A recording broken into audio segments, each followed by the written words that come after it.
Bem-vindos ao Conversas Afiadas desta semana, hoje com dois convidados muito especiais, Fábio Osterman e Lorenzo Kershin, e nós estamos aqui para discutir sobre os ideais liberais, sobre a política liberal e como ela pode alavancar a economia do Rio Grande do Sul e do Brasil através de uma mudança na forma de se fazer política e na forma de se observar o mercado.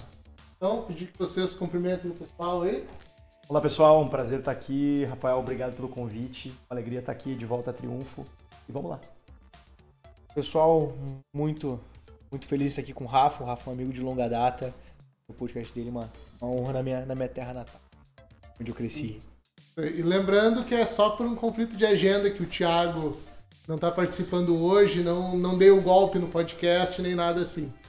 Então, logo depois da vinheta.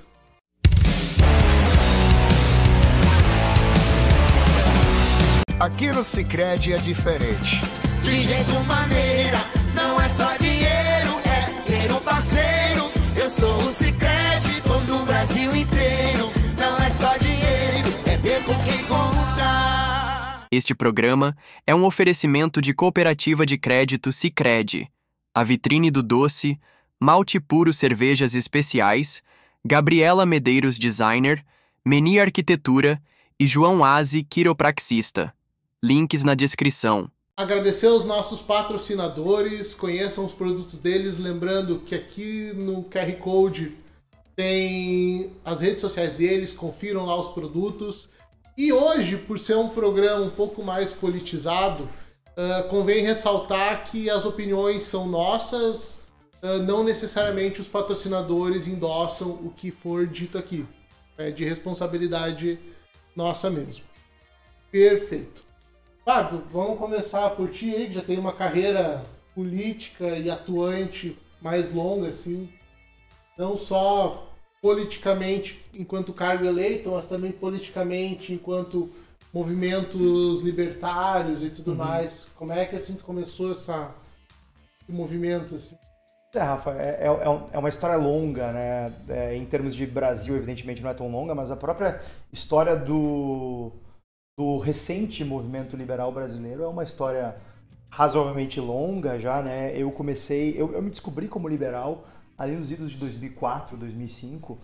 Muita gente fala que entra na Universidade Federal e vê os seus sobrinhos, filhos virarem comunistas e tal. Comigo foi o contrário. Eu entrei me considerando uma pessoa de esquerda na Faculdade de Direito da URGS. E lá, apesar de ser de esquerda, de me entender como de esquerda, eu sempre fui muito questionador e tinha uma curiosidade intelectual que me levou a estudar outros campos do conhecimento, especificamente a economia. Eu acabei percebendo que, na verdade, eu não era de esquerda. Na verdade, eu sempre fui um liberal, só que como a imensa maioria da população brasileira, eu era um analfabeto econômico. Ou seja, eu não fazia conexões básicas em relação a como o valor é gerado no mercado, como funciona uma curva de oferta e demanda, que eu acho que são conhecimentos fundamentais que deveriam ser ensinados no colégio, na educação básica, porque formam as concepções dos brasileiros a respeito de temas públicos relevantíssimos e até impactam a forma como as pessoas constroem a sua trajetória no mercado de trabalho, né? Acho que por isso a gente vê tanto ressentimento que limita o crescimento de algumas pessoas, essa ideia de achar que eu estou numa situação ruim porque tem pessoas que estão numa situação boa. Acho que isso se aplica, sim, na sociedade, mas se aplica para políticos desonestos que ficam bem às custas da população e para empresários desonestos que ficam bem se aliando a políticos desonestos. Mas, no geral, no mercado livre, não é assim que funciona. No mercado livre, as pessoas só se dão bem melhorando a vida dos seus semelhantes. E eu, ao passar a entender isso ali pelos meus 19, 20 anos, foi como se uma chave tivesse virado na minha concepção de mundo, assim. E desde então eu comecei a me envolver, criando grupo de estudos, criando organizações para divulgar esse pensamento. E desde então tem sido uma trajetória muito bacana aí de descobrimento e de conhecer muita gente boa Brasil afora que também acredita nessas ideias e vem se envolvendo para que essas ideias passem a ter uma relevância maior no debate público do Brasil e, consequentemente, na política, né? Que é a ponta da lança. Digamos assim, o capítulo final de todo esse processo que começa muito antes no mercado das ideias, no campo e no debate das ideias. E tu, Lorenzo, como é que foi a tua... Cara, 2004 o Lorenzo não era nem nascido. Sim, pois é, 2004, eu estava no 2004 eu berço. tava com 3 anos de idade. Não, Mas tu, assim, que, por exemplo, assim, nós nunca havíamos tido uma conversa muito profunda sobre política, eu e o Lourenço. Aí, de repente, um dia ele me diz assim, cara, tô conversando com o Ramiro, tô envolvido com o Novo. Eu disse, cara, que legal, porque também hoje é meu partido, não vou dizer partido do coração, porque a gente não deve amar política. Esse né, partido mas tem que ser o partido das convicções, o partido que devem partir que muito mais do cérebro do que do coração. Né? Ele disse, é o partido que se alinha com o que eu acredito, que bacana, assim. Cara, então, o meu movimento foi um pouco parecido também. Eu tava numa escola federal, eu estudei no IF, no ensino médio, e eu peguei bem fora Dilma, né? Então eu vi a ocupação na escola, a greve de alguns professores. E aquele movimento da ocupação na escola foi uma coisa que me despertou como uma pessoa de direita. Eu não conhecia o termo liberal, eu não fui atrás, eu nunca fui um teórico. Acabei só sabendo, isso aqui eu não gosto. Então eu vi aqueles colegas lá, uma meia dúzia que fizeram votações em cima de votações para no final perderem as votações e ocuparem igual. E aquilo para mim não fazia sentido. E acabei conhecendo através do Arthur Duval o movimento ali de algumas pessoas de direita e como ele representava muita dor daquele cara que estava em casa querendo estudar, porque ele ia nas ocupações, e através dele eu conheci o Novo. Olha aí. Por meio do Mamãe Falei, tu conheceu o Novo. Isso é muito curioso. Né? Exatamente, o caminho inverso, né, do normal. Então, no conhecer o Novo, daí nas eleições de 18, eu fiquei assim, cara, eu tenho que votar nesse partido de alguma forma. Tirei o título para isso, que em 18 eu não tinha maioridade, não era obrigado. E foi aí que eu comecei a me entender como uma pessoa de direita. Então, no decorrer da jornada, eu nunca tive acesso a partido político, porque era uma dor aqui da região que nós não tínhamos, né? E na época que tu teve encharqueadas, até, Fábio, eu não fazia ideia que isso existia direito. Não, mas eu também fui muito... Depois eu conto, que não te interromper. E, cara, vivendo mesmo, ali indo a Porto Alegre, eu acabei me envolvendo com o Rotary Club. Então, na presença do Rotary Club, daí sim eu conheci mandatários do Novo, conheci o Ramiro, conheci o TJ, e através pós-enchente acabei conhecendo todo o partido e reafirmou, quando eu votei lá em 18 no Fábio e no Marcel, conhecendo de perto, afirmou e garantiu que daí eu olhei, realmente, eu sou um cara que conscientemente gosta do Novo e que entende que esses caras fazem o que eu acredito lá dentro da Assembleia e dentro da Câmara, porque isso é uma coisa curiosa, eu acho que eu nunca falei isso em lugar nenhum. Todos os parlamentares do Novo compartilharam o post do Rotary. Nenhum usou em campanha, nenhum. Eu que não era parlamentar, mas compartilhei também. Exatamente. Eu me esqueço que não é parlamentar. Não. E assim, eu vi que gente boa tava compartilhando, cara, e eu sabendo que o pessoal do Novo tava ali compartilhando, eu falei, não, é o suficiente pra mim, pra eu compartilhar também. Exato, e cara, nenhum deles usou isso em campanha. Eu vi o Ramiro dentro d'água, e ele não abusou disso na campanha. E isso fez eu valorizar. Ele não fez teatrinho que nem a Maria do Rosário, que foi fingir que tava andando de barco lá com um tênisinho branco. A Maria do Rosário com um tênis branco na enchente, branquérrimo, assim, mais branco que o meu agora, inclusive, que nem tava na época da enchente. Então, cara, ali eu me envolvi e acabei percebendo que, tem o meu negócio, mas que, assim como quando o Rotary foi fundado, os empresários perceberam que para o negócio crescer, eles tinham que se envolver na comunidade, para melhorar a comunidade, eu percebi que para o negócio e para a vida prosperar, pessoas boas também tinham que se envolver na política. E ali veio o convite para me filiar ao Novo, para pertencer e começar a trabalhar junto dessas fundações de núcleos em cidades do interior, ali com a equipe do Ramiro. Até almocei com o Fábio logo depois, na sequência, e para mim foi surpreendente, né? O Rafa vai me entender. Nós que votávamos no Novo aqui no interior, conhecer quem a gente votou era uma coisa muito louca e disruptiva. Isso, muito distante, mesmo que sejam 80 quilômetros. Eu me assustei de almoçar com o Fábio no Bourbon da CIS Brasil. Eu fiquei pensando, onde é que eu vou almoçar com ele? Quando ele sugeriu o Bourbon, eu falei, porque era uma coisa que fui me ambientando e foi assim que eu entrei, cara. E tô bem feliz de conhecer mais a fundo. Isso que falou do Fábio vira charqueadas, até eu falei já um pouco no vídeo convidando o pessoal para ir no encontro que vai ser hoje, mas a data desse programa ao ar já passou. Mas de fato, tipo, eu fui uma pessoa que também nunca me envolvi muito, não me envolvi com política, assim, tipo, tá, beleza, tô votando, pá. Eu acho até que quando eu era adolescente, lá assim, criança, quando acho que o Lula se elegeu em 2002, eu acho que eu até tinha aquela esperança, olha, se elegeu um cara diferente, dizem que vai. Acho que até isso. 2002 eu não posso opinar. E aí, não, 2002 eu tinha 11, 12 anos, mas tipo, é o que estão falando no discurso. Muita gente morre no discurso e eu também, né? No discurso, que maravilha. Sabe, tipo, cara, fui vendo que a coisa não tava boa. E aí, lá por 18, o Thiago, ele pegou e disse, vai ter um encontro do Partido Novo, que é um partido novo que tá vindo aqui pro estado. Vamos lá ver qual que é. E aí foi ali em Charqueadas, num restaurante. Não era o Uruguaios, mas ficava do outro lado da rua, na frente do Uruguaios, dobrando o posto ali. E ali a gente foi ter uma... Era um restaurante com umas portas de vidro, assim, né? Com uns janelas de vidro. Exato.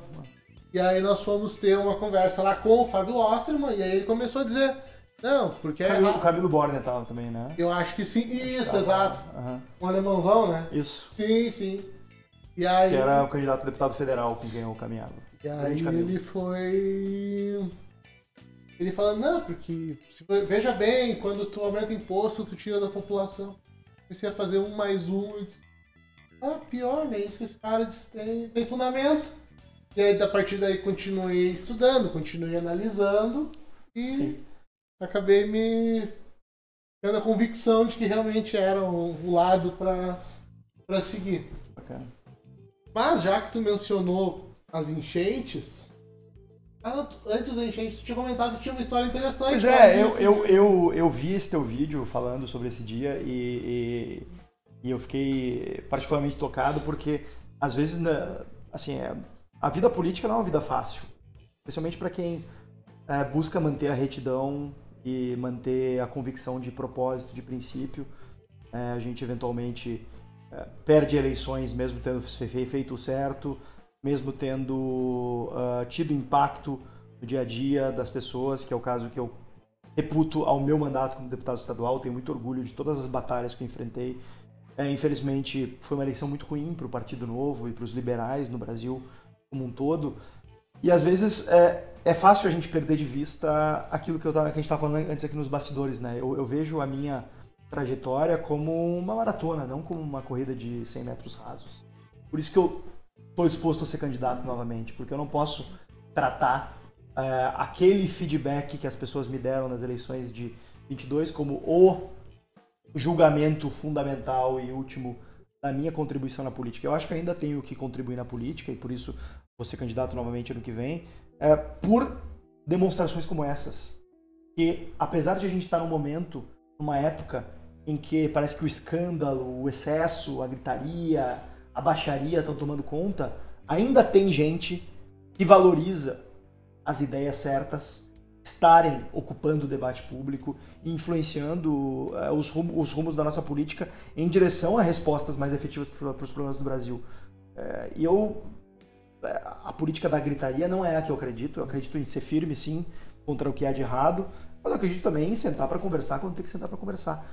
E vendo esse teu vídeo, assim, falando que aquele dia eu vim aqui, que assim, claro que foi um momento importante para mim e tal, mas poxa, tu consegue imaginar a quantidade de cidades que eu visitei, né? Mas vendo aquilo, é o tipo de coisa que sinceramente me toca, porque, cara, às vezes a gente muda a cabeça das pessoas, a trajetória das pessoas, de maneiras que a gente nem espera. E deixa eu te contar uma história interessante sobre isso. Eu estava esses dias em Brasília num evento, e aí era o lançamento da Casa da Liberdade, que é a sede do Instituto Livre Mercado, que é o Instituto da Frente Parlamentar do Livre Mercado, né, que promove as nossas ideias lá na Câmara Federal, que já é uma realização estupenda, inimaginável alguns anos atrás. Méritos do meu grande amigo Rodrigo Saraiva Marinho. E ele estava lá fazendo a apresentação, dando seu discurso inicial de agradecimento, ele me mencionou de forma muito, muito, muito gentil agradecendo a minha presença, me referindo como uma figura histórica do movimento liberal. E ali, alguns minutos para dentro do discurso dele, eu sinto um cutucão no meu ombro, assim, de trás. Eu olho para trás e um rapaz fala assim para mim: "E aí, Fábio, tudo bem?" Eu falei: "Opa, tudo bom?" E ele falou: "Te acompanho desde os tempos do Facebook." Eu: "Pô, bacana, cara, obrigado." E eu falei para ele: "A propósito, eu gostei muito do teu painel no Fórum da Liberdade. Foi um dos melhores, na minha opinião." Dele: "Pô, que bacana, fico feliz." E essa pessoa era o Nicolas Ferreira. Tipo assim, às vezes a gente nem imagina que a gente atinge pessoas, né? Não tô querendo dizer que eu formei o Nicolas Ferreira, mas se eu tive a possibilidade de causar um impacto positivo e às vezes daqui a pouco chamar a atenção dele, trazer a atenção dele para uma visão que pode mudar o Brasil, cara, isso é muito valioso. Eu acho que isso ajuda a dar sentido à nossa caminhada e ajuda a motivar também a estar nesse dia a dia que não é fácil.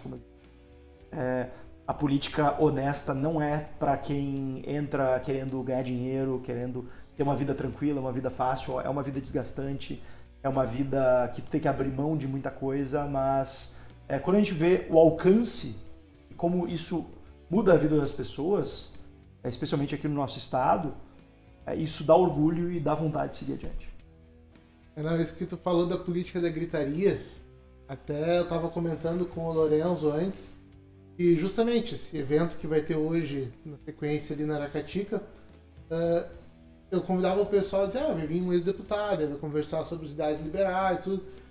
Não, esses comícios eu não quero... Não é comício, a gente vai sentar e vai conversar sobre política liberal. Sei. E tipo, o pessoal acha que a gente vai lá balançar a bandeira. É que o pessoal tá muito preso nessa lógica, né? Isso, de que a política só pode ser assim e tem que ser assim. Mas o Novo tá aí dando demonstrações Brasil afora de que dá para ser diferente. E hoje a gente, em 2018, nós éramos uma aposta. Na época nós tínhamos só 4 vereadores eleitos em todo o Brasil.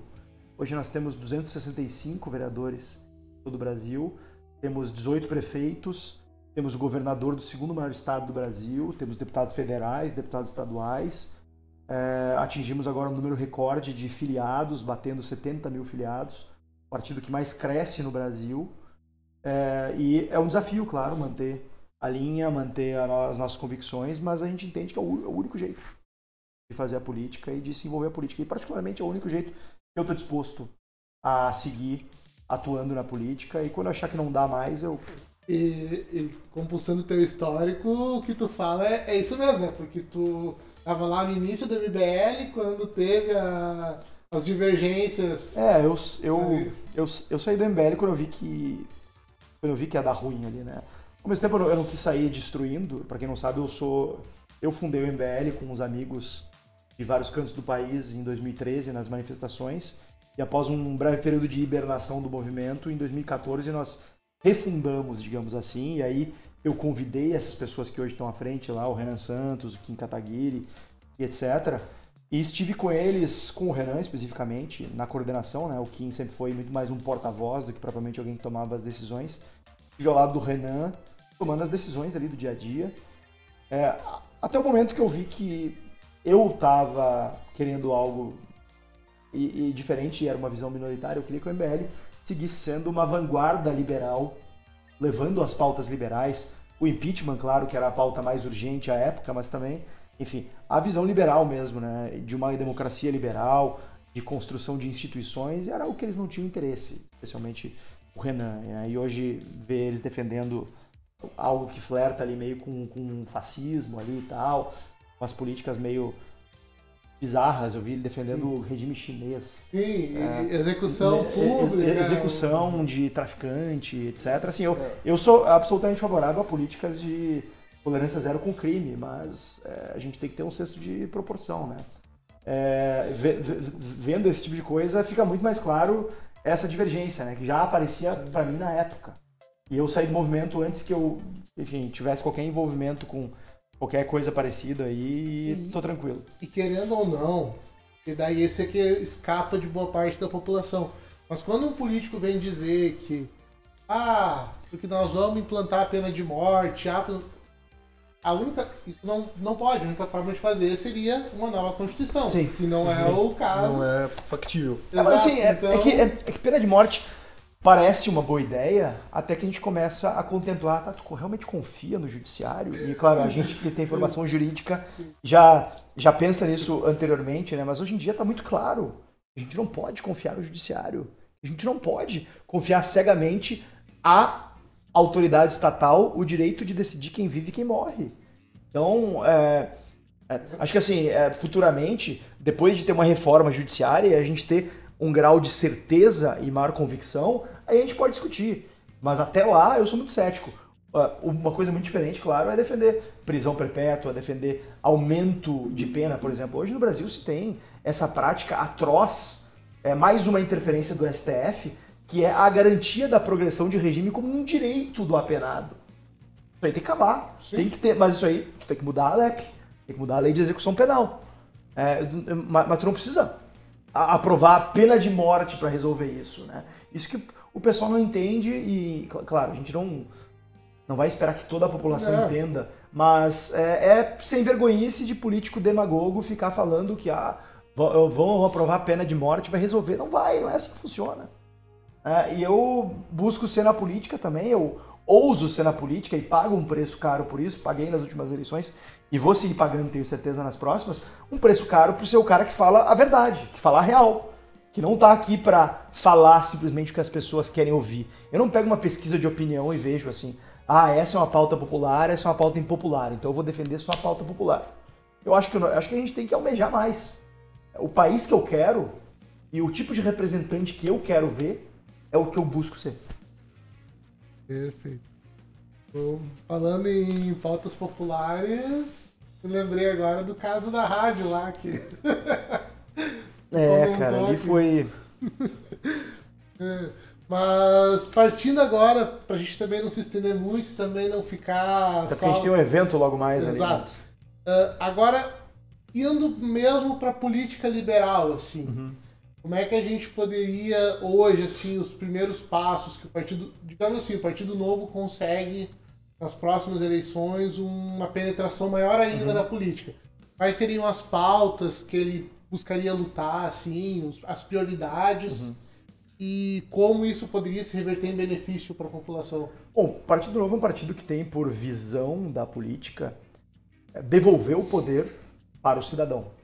Um poder que foi usurpado, foi tomado pelos políticos e pelo Estado, pelo aparato estatal, e que deveria estar nas mãos da sociedade, de definir seus rumos, de exercer a sua liberdade, seja no mercado, seja como cidadãos, de ter a garantia do seu direito de propriedade, ter segurança. E isso passa por a gente recolocar o governo nas suas, quer dizer, limitar o governo nas suas funções fundamentais.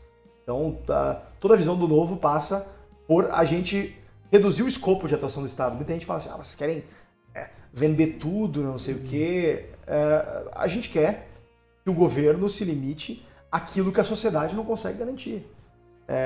Segurança, defesa nacional, uma administração eficiente e justa da justiça, e como todos os outros ramos de atuação do governo, não funciona adequadamente porque o Estado se envolve com coisa demais. Quando o Estado se envolve com áreas demais da sociedade, a sociedade passa a ver que, olha, a única maneira de eu conseguir ter sucesso nos meus negócios, de eu conseguir viver em paz, é eu me envolvendo com o governo, é eu molhando a mão de fiscal, é eu tendo um contato próximo com a prefeitura, é eu tendo conexões no Congresso. E não tem como um país ser próspero assim, não tem como um país varrer a corrupção, que é uma chaga desse país, dessa forma. Então a única maneira de a gente viver num país com instituições funcionais, eficientes e com baixíssima corrupção, porque acabar a corrupção, infelizmente, aparentemente é impossível, mas é possível se torná-la tão residual que ela deixa de ser uma parte do nosso dia a dia. Porque isso é uma das tragédias do Brasil, né? A corrupção, ela virou uma parte do nosso dia a dia. Tu quer ver um exemplo local? Há uns anos atrás... Não do meu, infelizmente, né? Mas do dia a dia de boa parte das pessoas. Assim, a gente naturalizou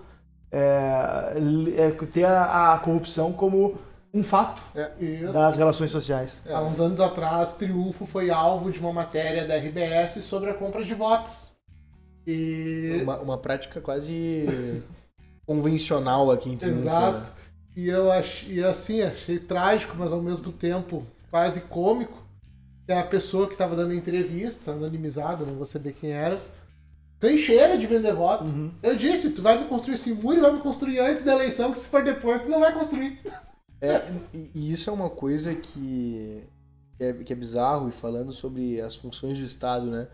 A corrupção, eu tava antes pensando sobre, na época de falar, e eu pensava, cara, a corrupção por si só ela não é o maior problema, eu pensava assim, mas ela tá tão entranhada na cultura do brasileiro.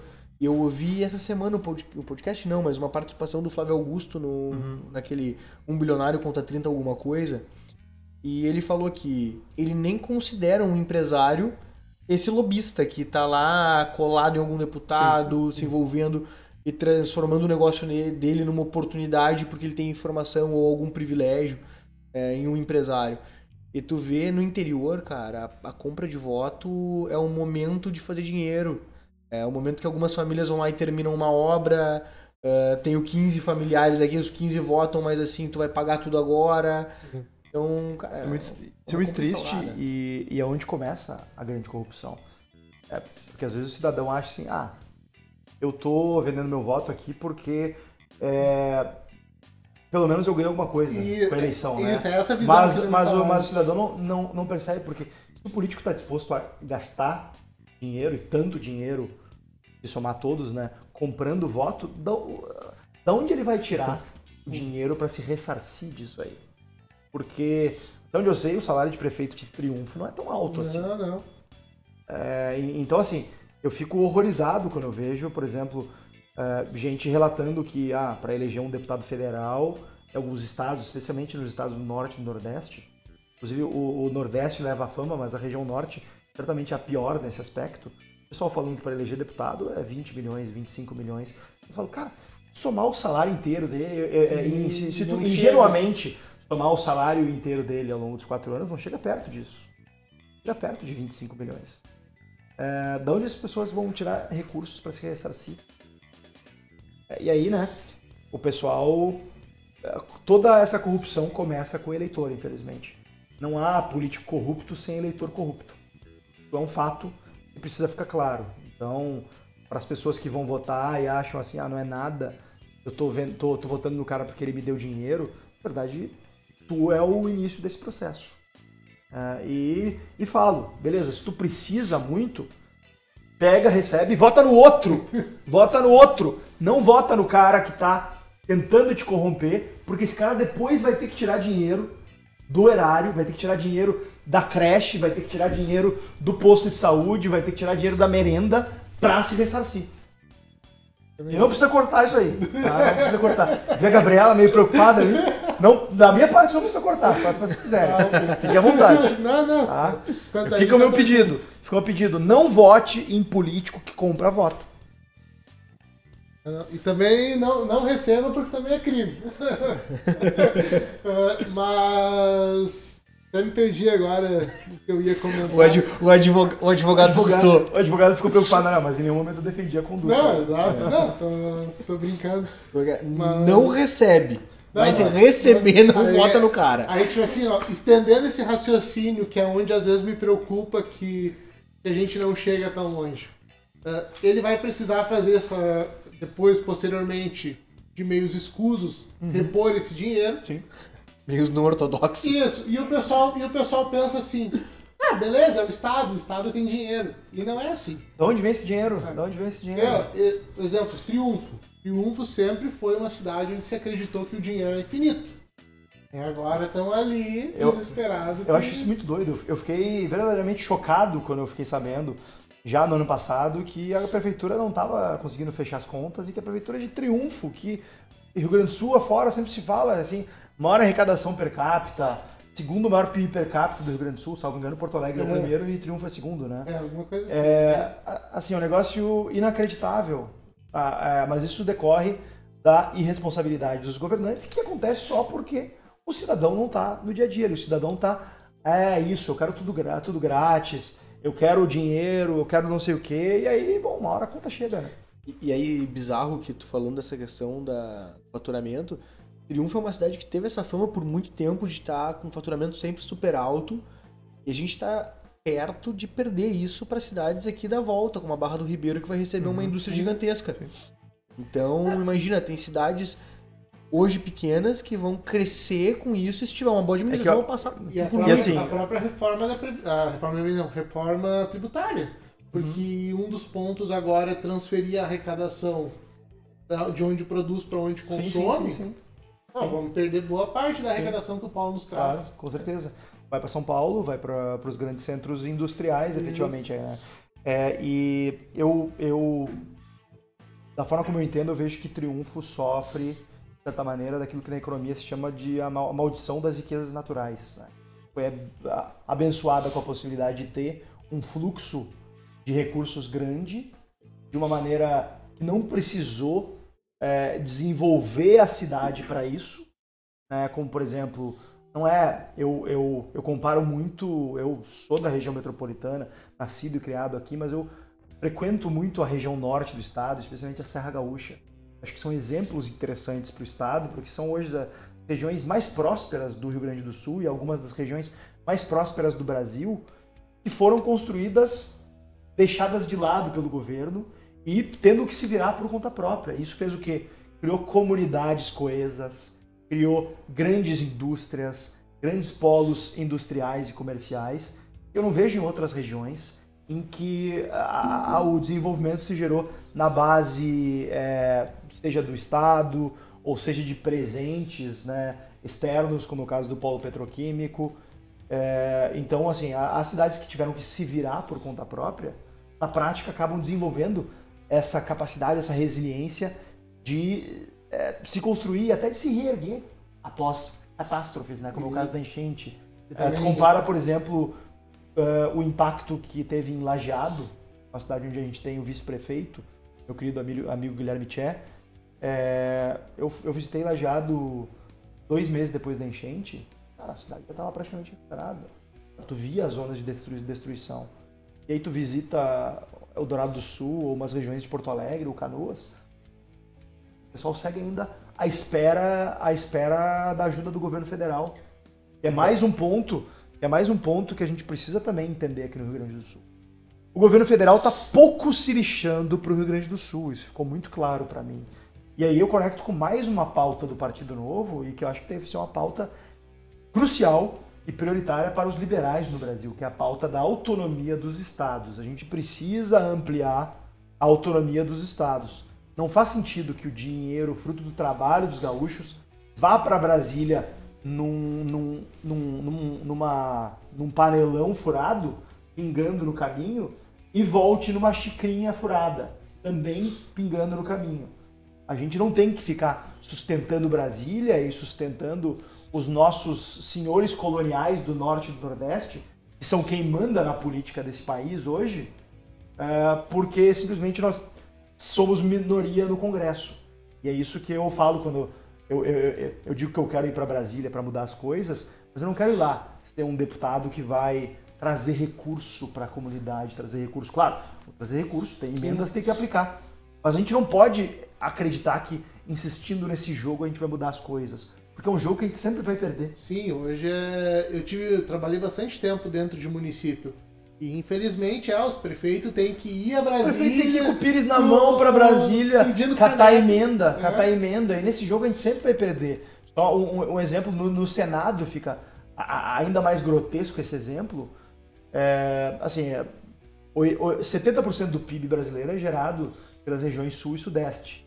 Concentram cerca de 60% da população.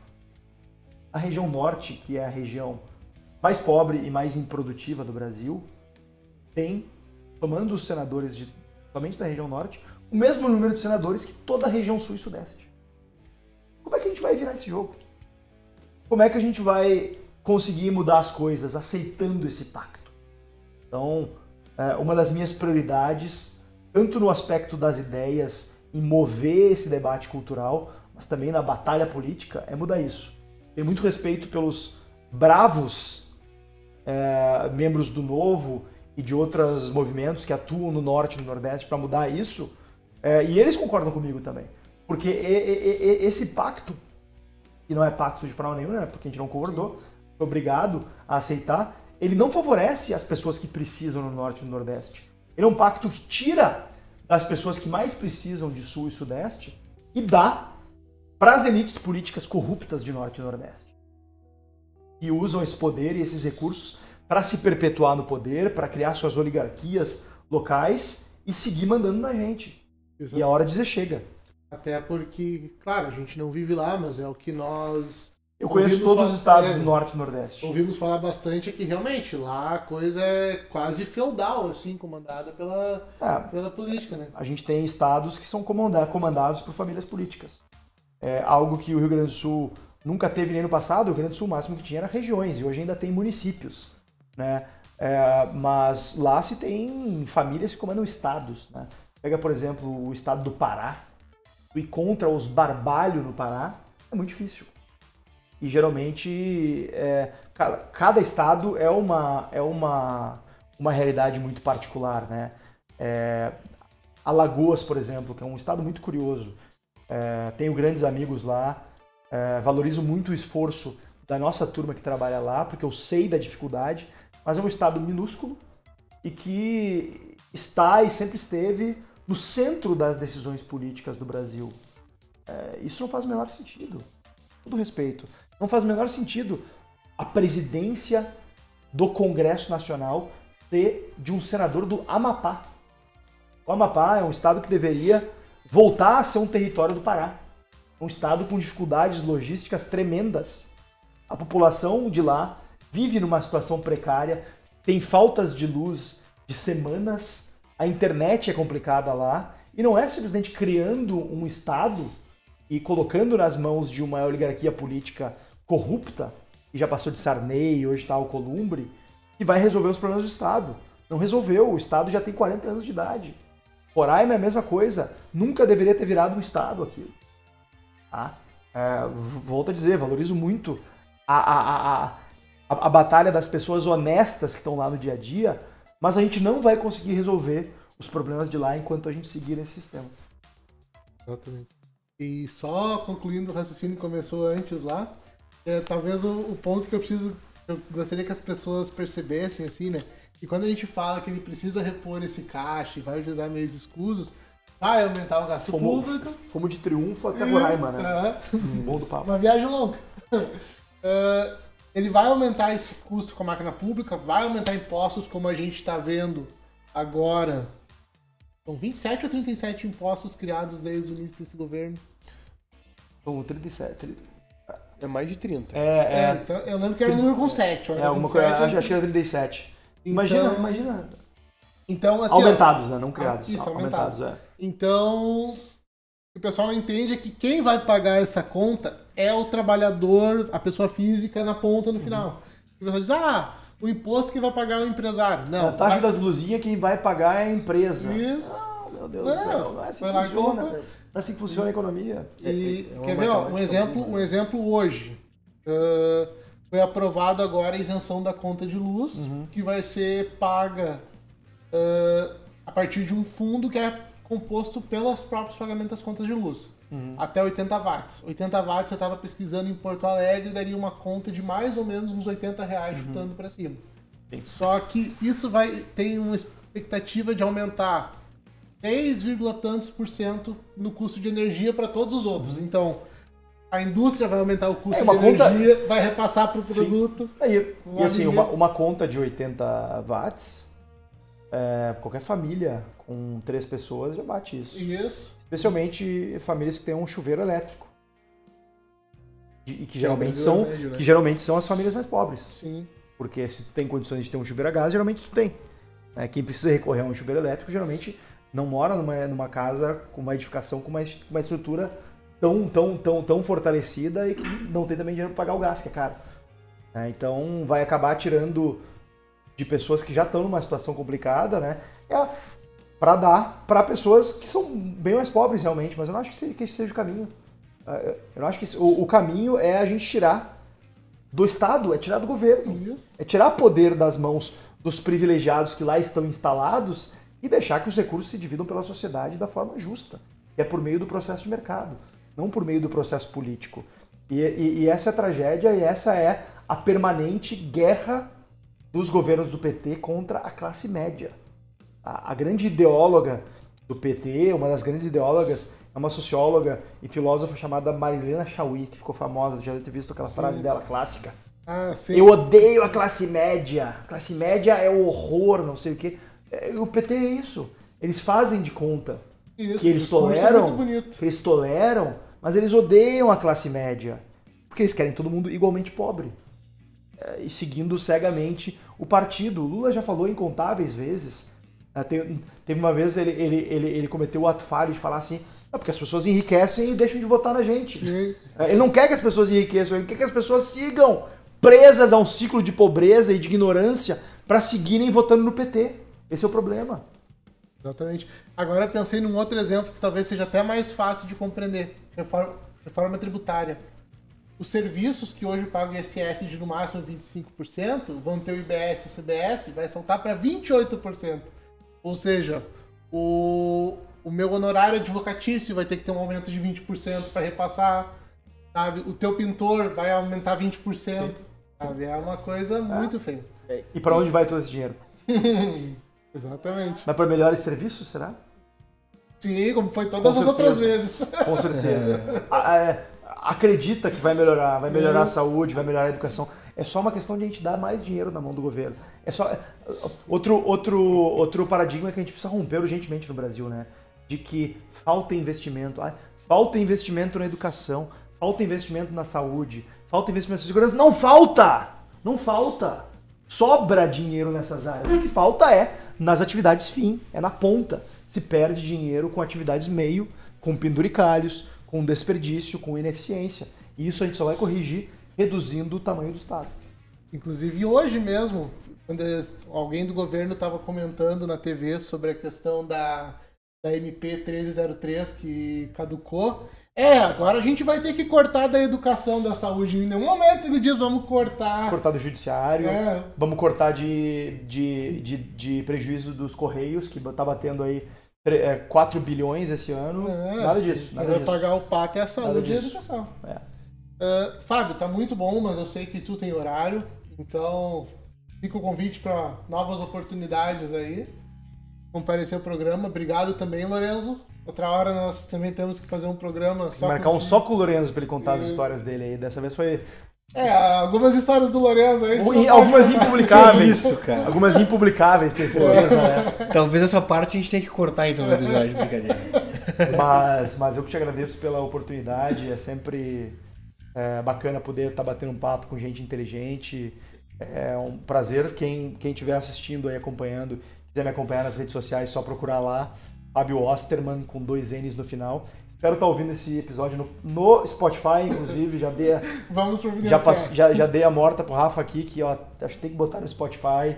O conteúdo é importante demais para ficar só no YouTube. Eu sou uma pessoa que com frequência estou em trânsito, acabo acompanhando muito mais pelo Spotify. Tenho certeza que muita gente também vai agradecer por estar lá. Perfeito. Então, obrigado, Fábio. Obrigado, Lorenzo. Valeu. E até a semana que vem, às quinta-feira, 7 horas da noite. Muito obrigado. Falou.